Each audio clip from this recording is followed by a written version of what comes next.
LPMP Kalimantan Selatan tetap berpijak pada keputusan pemerintah pusat terkait dengan aturan tenaga guru honorer.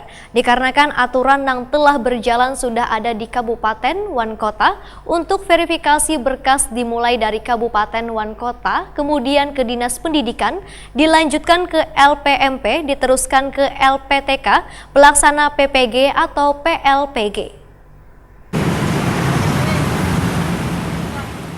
LPMP Kalimantan Selatan tetap berpijak pada keputusan pemerintah pusat terkait dengan aturan tenaga guru honorer. Dikarenakan aturan yang telah berjalan sudah ada di Kabupaten Wan Kota. Untuk verifikasi berkas dimulai dari Kabupaten Wan Kota, kemudian ke Dinas Pendidikan, dilanjutkan ke LPMP, diteruskan ke LPTK, pelaksana PPG atau PLPG. Demikian diperintahkan Kepala Seksi Sistem Informasi Lembaga Penjamin Mutu Pendidikan Kalimantan Selatan, Muhammad Fadlan Wahitakuni Prima TV, usai urun rembuk di kantor Ombudsman Provinsi Kalimantan Selatan di Jalan S. Parman, Banjarmasin, Tengah Jelang Tengah hari Selasa 18 Desember 2018.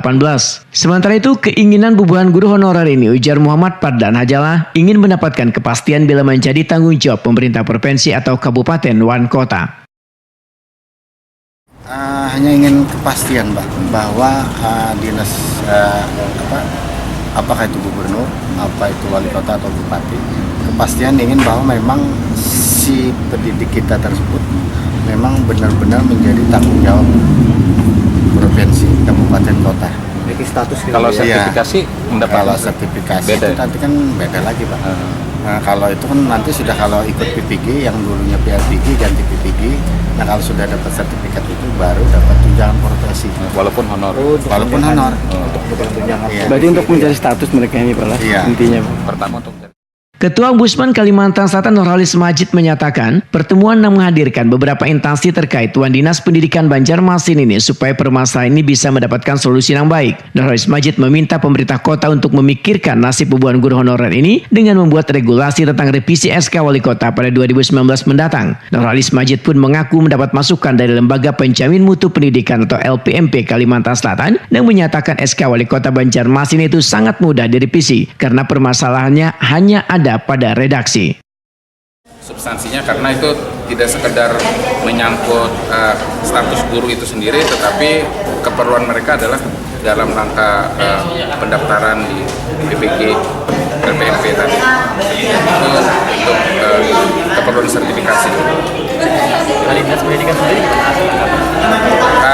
Karena dinas pendidikan tidak kepala dinasnya tidak hadir, tapi sekretaris tadi yang hadir, mereka berjanji untuk menyusun itu. Jadi merevisi SK yang sudah ada dan mengeluarkan SK baru di 2019. Sampai kapan ditunggu, Pak? Ya. Sampai kapan ditunggu? Kami akan menunggunya, terus melakukan koordinasi ya kepada Dinas Pendidikan. Kami harap tidak terlalu lama, ya mungkin awal 2019 itu sudah keluar SK tersebut. Karena disampaikan dari LPMP tadi kalau soal redaksi saja kesalahannya itu mudah. Beda kalau itu berpengaruh pada konsekuensi atas siapa yang menanggung honor mereka. Nah, baru kemudian itu harus dilakukan rapat koordinasi antar bidang. Sementara itu, hasil dari urun rembuk ini nantinya akan disampaikan Ombudsman Kalimantan Selatan kepada Pemko Banjarmasin untuk menjadi pedoman dalam rangka menindaklanjuti perubahan SK Wali Kota tersebut.